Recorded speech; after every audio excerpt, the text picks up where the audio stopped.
Hello everyone and welcome back to my channel where I talk about everything from DIY to home design, sharing tips and tricks and inspiration as you tackle projects around your own home.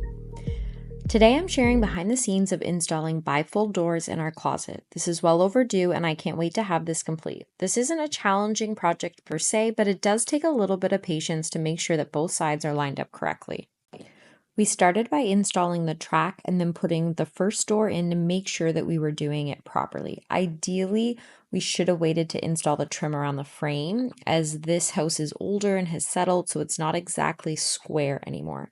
I would have liked to use the trim to hide the gaps around the edges once the install was complete, but stay tuned, I'll share how I fix it and hide that issue. After a bit of fine-tuning, we got both pieces of the track lined up straight and even, and we were able to attach the second door. Okay, so you can see here we've got a bit of a gap at the floor, and we also have a bit of a gap here, and you can see the track, and probably we should have installed this a little bit differently to start, but we didn't, so that's okay. But we do have this trim that will go and cover the track there, so it'll hide all that and hopefully look good. I picked up 2 pieces of trim from Home Depot to see which one I liked. They're approximately 1.5 inch by 1/4 of an inch thick, and I wanted to see which one I liked best, something that would look seamless and essentially built in. Once I picked out the one I liked, it was as simple as cutting it down to size and then attaching it with my nail gun. All right, so we have the bifold doors all installed. You could see the track here, so I added a piece of trim because this trim was already installed. Maybe if I would have installed the doors first, I would have set the trim down lower, but all good. They still need to be balanced a little bit, but what's up next is I'm going to be painting them. I'm painting them Shiitake, I think that's how you say it, by Sherwin Williams, which is the same color that I have in my hallway and my entryway closet door as well. So my bedroom door is that color, so it should match really nicely. I'm going to paint the trim around here as well too. I just nailed this piece in and I'm going to caulk it. And then I have these handles here, which is also the same handle from the entryway makeover, which if you haven't checked out that project, just have that video linked for you guys. And these will go, I'll have 2 of them on each side. And I think that'll look really great. Had to go with bifold because space is very limited. I have my nightstand here, so it works out well to have the bifold. But yeah, we're gonna get into caulking and then painting, and I'll bring you guys along. So for the nail holes, I didn't record that, but I just used wood filler, and I always just put the wood filler in the nail hole, and then I take a wet piece of paper towel or a cloth and I just brush over it, and it gets off a lot of the excess. So when it hardens and dries, you don't have to sand very much, like at all, which I really appreciate. So that's great. But I always use wet paper towel as well when I do any sort of caulking. So I already cut the thing, whoops, and there, okay. And cut it on an angle and then just kind of seal all these gaps here. And a little goes a long way, especially for this. This will just give it a nice clean finished look when it's all said and done. And when I first got started in DIY, one thing that I always was unsure of was, okay, when do I use wood filler and when do I use caulking? And I think it's important to remember that you can't sand caulking, but you can sand wood filler. So I don't need to sand these corners and edges, so the caulking is going to be fine.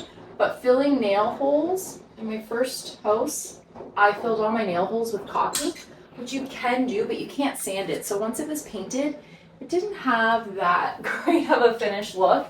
I mean, you can't notice it unless you're close up, and the great thing about caulking is it hides all the gaps and imperfections. So if you made a cut and you're an 1/8 or 1/16 of an inch off or something, and there's a bit of a gap, no stress. I have lots of those around my house as a beginner DIYer, and it can all be covered up with your finishing touches.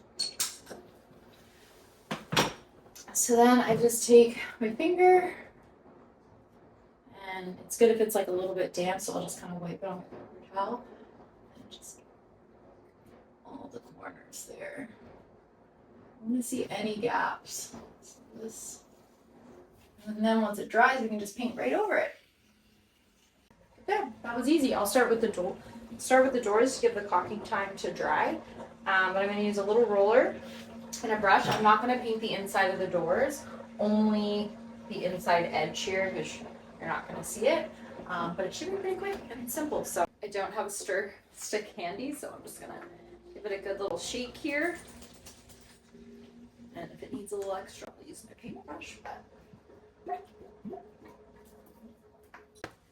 Instead of rebuying these inserts, I use the insert as my main paint tray. And then I always just take a clean garbage bag and put it over, and I pour the paint into this area. And I just roll on that. That way when I'm all done, I can just take the bag and throw it in the garbage, and I have a nice clean tray. These are $4 for the insert, so instead of buying a new one every time I want to whip out my paint, I just use garbage bag. So normally I use tape to separate where my trim is butting up with two different colors, so I would put tape here, but I'm out of painter's tape, so we're just gonna wing it today. I consider myself a bit of a lazy painter because I very rarely tape things off, and I don't usually block my floors off. I mean, I do always set my can of paint on a garbage bag. I try to always have a damp cloth so I can clean up any spills right away, but I'm only using this small paintbrush right now. You know, we're just getting the job done is what we're doing. So yeah, normally I would maybe just put tape there and here, but we're just gonna wing it. We're gonna wing it.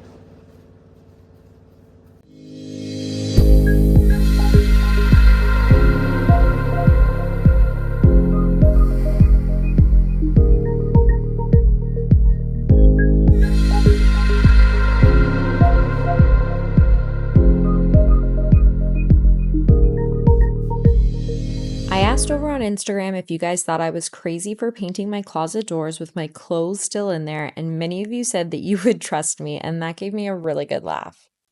Painting is one of my favorite steps in the DIY project. I don't know if it's because I find it therapeutic and soothing, or if it's because it's usually the final step that brings everything together.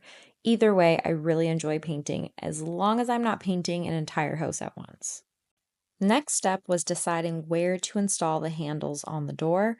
I wasn't sure if I wanted them separated, more spaced out, or closer together. In the end, I decided to keep them fairly spaced out.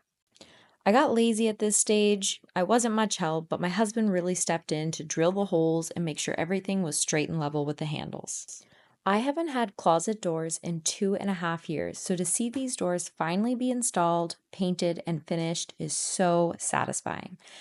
This bedroom is really starting to come together. If you haven't seen it before, here's a shot of my bedroom just 6 months ago. Before I started tackling DIY projects, I really wanted to create an earthy organic vibe, and I'm so pleased with how it's turned out. It's hard to believe it's the same room.